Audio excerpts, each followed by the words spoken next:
Hey guys, it's Ashton. And it's John. Hello, it's Hilbert. What's up, guys? We're back with another reaction video. So you're stealing someone else's content whilst being boring and sitting in a chair in front of a camera? Great. Oh, in today's video, we're going to be reacting to...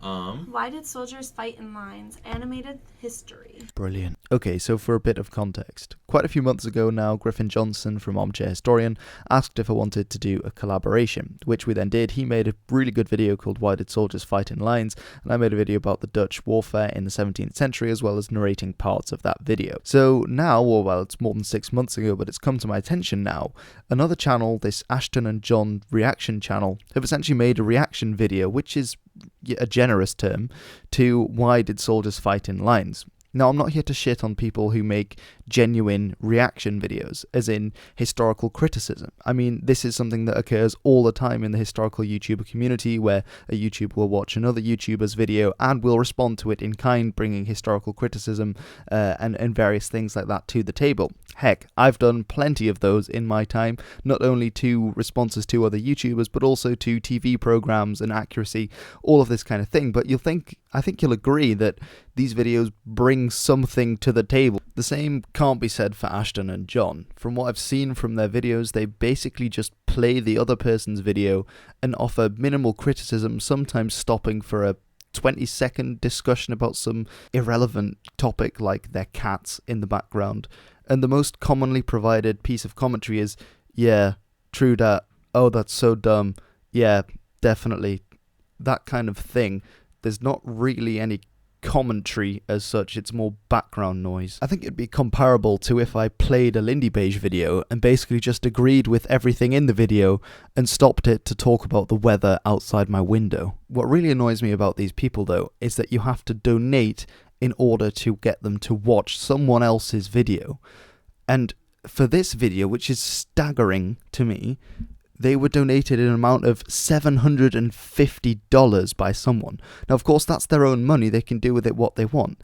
But essentially, they're being paid for watching and basically just playing and offering mundane, sort of irrelevant commentary on a video that was made by the Armchair Historian, who employs a team. He spends hours doing research, and I know because I've worked with him, he puts an awful amount of energy and time into his videos. It just seems very unfair and very indecent of these two to then go and profit off someone else's hard work when they're doing basically nothing to earn this. I'd also quickly like to shout out Brandon F., who is essentially the reason that I found out about this, and he has a really good YouTube channel. He does a lot of 18th century stuff as well as reenactment stuff, so I'm going to leave a link to his original video in the description below, and I'd highly recommend checking out his stuff. Very funny guy, you know, really good content. So yeah, I'll leave a link there for his channel. Which reminds me that they don't even link the video that they're reacting to. I mean, that's the most common bit of decency that you could have, is to link someone's video when you're talking about it. I sometimes forget, but I need a slap on the wrist when I do, because that's just the most basic thing you can do. Nothing like that. So now that that's out the way, I think I'm going to do exactly the same that they do. Sit in my chair and provide useless and annoying commentary to their videos. It's based off how backed up we are, though. Let's go Follow ahead. me on Instagram too, you guys. I'm going to be posting some good content on there. I already have some up, so if you want to see my modeling photos, go check it out. To quote Johnny English, I think I'd rather have my bottom impaled on a giant cactus. History with Hilbert for collaborating with me. He'll actually be narrating some of this video. Be sure to check out his channel, the links to which are in Check the it out. Wow, thanks for the shout out, bro. But first, a word from our sponsor, Ironside. I like that wallpaper behind him. That's just like literally... Oh really? Because I absolutely love yours. What happened? Did you whitey on a half-painted wall and then get the local hood kid to scroll some graffiti on it? If you want an example of dumb wallpaper, all you have to do is look behind you, mate. IronsideComputers.com. You know, he probably got that for free.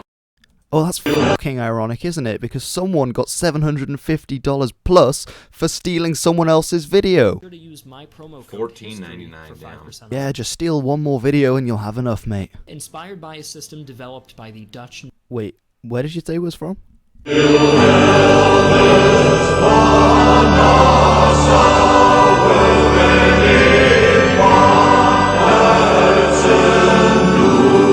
was solved by the inventor invention of the socket bayonet, What? which They allowed had a to put the musket to be knife fired. actually in the barrel, like it showed right there. Yeah, I know that part's dumb, but Yeah, that's just so dumb. I mean, why did they even use muskets? They should have just used machine guns. That would have been so much better. God, these people are so thick. I mean, that's surely not what they're advocating, right? I don't know. I think they were all stupid. I think they should have had what are they called? The ones that just keep going. You know, like the ones. Machine gun. Oh, never mind then. Now, Brandon F. in his video actually makes several very good and well-researched points about some of the arguments that they're putting forward, like why weren't they wearing armour or that kind of thing in the 18th century. But there's one thing that I sort of picked up on that I thought was quite funny that he says here, which is this. Oh, but the thing is, it's like, why didn't they fight in the trees? I mean, I guess we'll just surrender every non-forested bit of land to the enemy and just live in the woods. That sounds like a brilliant idea. I mean, can you imagine? We'll only fight in the trees. Okay, so they can occupy everywhere that isn't forested. What kind of bullshit is this? I'm not quite done leeching off Ashtyn&Jon, so let's put on another one of their acclaimed videos, which is their reaction to the final battle in Zulu in the 1964 film. And my god, if you thought it couldn't get any worse, just wait for this. Where is this taking place at? I mean, I wonder, with a title like Zulu, where it could be taking place. I mean, fair enough if you haven't heard of the Zulu, but we've established that there are a lot of black-skinned tribesmen there in a savannah-like environment. It's not really that hard to figure out. But wait, he's got an answer for us. At first I thought this was America, now it's definitely not. This has got to be somewhere in, like, Africa? the southeast. Oh. Okay, so those are supposed to be shields, but honestly, look at, like, how thin they are. It doesn't look like they'd actually, like, withstand anything, does it? It looks like a tortilla shell. Is it a shield, or is it just a way of blocking vision? So, shield or vision blocker, comment your answers below. I personally think the second is more likely, because they're about to go into a battle and they're all holding spears. I like it, but it's leather, I It's cowhide. believe. Or fur. It's cowhide. It's some kind of pelt. Still cowhide. It is fur. It's cowhide. That's crazy. These guys are freaked the hell out right now. Like, what are they saying? I think they're more freaked out by the fact there's a few thousand Zulus about to attack them, but sure, whatever you say.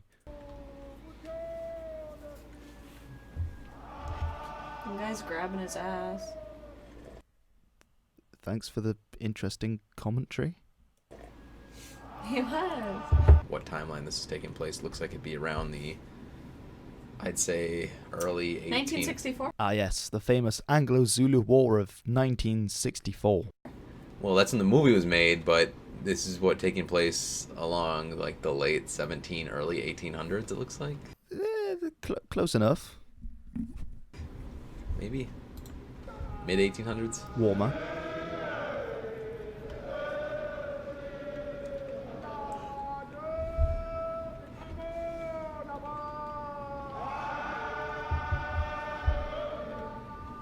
They almost look like horses when you look at their. If you just see their feet, because, like, the fur, they look like a Clydesdale, yeah.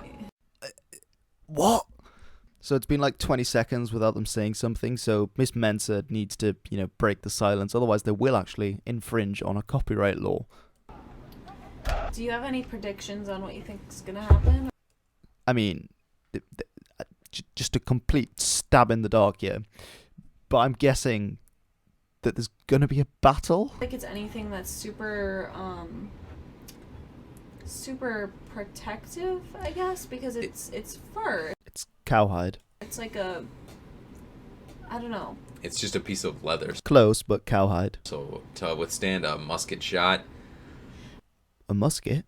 I don't Well, I know don't- how powerful a musket is. I think that it's How powerful is musket? Answer in the comments below. like the leather, but I The cowhide. think there's something behind it too. No, really? But it's only like this thin, though, guys. It doesn't look thick at all. Yeah, it's it like, doesn't. even if that But was there might wood, be a shield Yeah. behind it or something. you know, it's What? There might be a shield behind the shield. not metal, though. It's got to Shieldception. be like wood or something. It's cowhide. Yeah, I don't know what it is. Cowhide. But it could be just fur. Cowhide. Or I Could mean, be. leather. Or it could be cowhide. But anyway, so I feel like these guys look like they're more equipped to win, but The guys with the cowhide shields, or I'm lost. the same time, I don't think that those shields are really shields. No. The shields aren't really shields. Vision blockers confirmed. Yeah, I think it's thin as paper almost. Come on, that's a very sturdy cardboard at best. This is crazy. They're taking all of them out. It's almost like that's the idea. Oh my god, it's a slaughter. They would not be reloading that fast though. Those things take forever. Oh really? Thanks, Mr. History Genius. They wouldn't be reloading that fast. Gosh, it's almost like they've developed past muskets and are using rifles.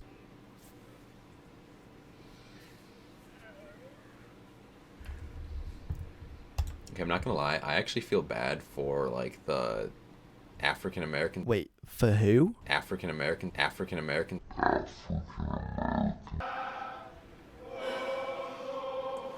They're backing out, or I guess. he said they were saluting him. I mean, honestly, I watched this as a child and it's one of the most beautiful scenes in Zulu and it's really not that hard to understand. They're saluting the British and they are retreating, saying that they fought an honourable battle and that they respect their abilities and courage as warriors. What are they, like, forfeiting or I don't know.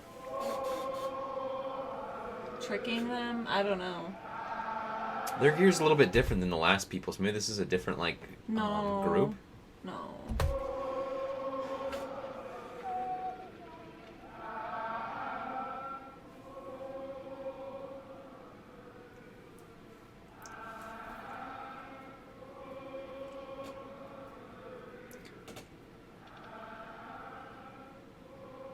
Where are all the other soldiers?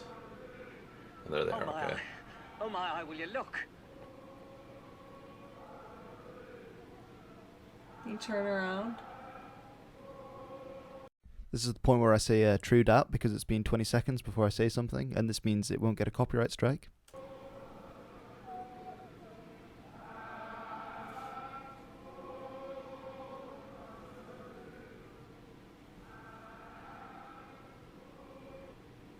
Whoa.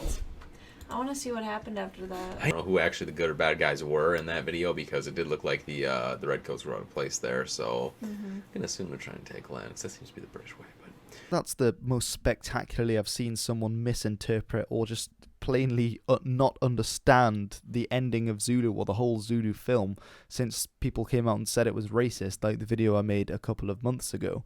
That's the point about Zulu. That's the end. The Zulus are marching away because the two sides, and although the two cultures are completely alien to one another, they fought each other to a standstill and they now both respect each other as fighters, as braves. As I said at the end, if they were actually watching the video, which is your only purpose in these reaction videos, and you can't even do that properly. Okay, that's more than enough of Dumb and Dimmer today. So I'm not normally rude about people in my videos, and if I do disagree with people, I usually do so in a polite manner and rather getting to the point of things rather than insulting them.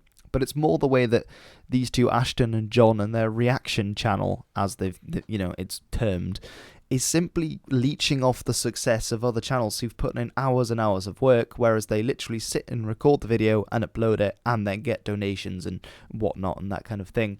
And it just seems really rather unfair that this is the way that things go. Honestly, it's legal apparently under fair use, but really it's just an indecent thing to do in my opinion. I wouldn't do it and I don't think decent channels should. And if you're going to have a reaction channel, then actually bring something interesting to the table. Honestly, these two clearly weren't the brightest, and you know what, it's not my place to sit here and say, oh, they're so dumb, ha ha ha. But when they're sitting there and, taking advantage of other people's hard work and getting money for that, it's not really on. So I guess that's my rant over in this video. I'll have a normal video up again at some point, but I just wanted to highlight this. Check out Brandon F and the Armchair Historian if you haven't yet. Both really good channels that I would really recommend giving a watch. Links will be in the description, but obviously not to Ashtyn&Jon's videos, and I hope you'll join me again soon. I've been Hilbert, and this has been the, well, I don't really think it deserves to be called history, but this has been the video.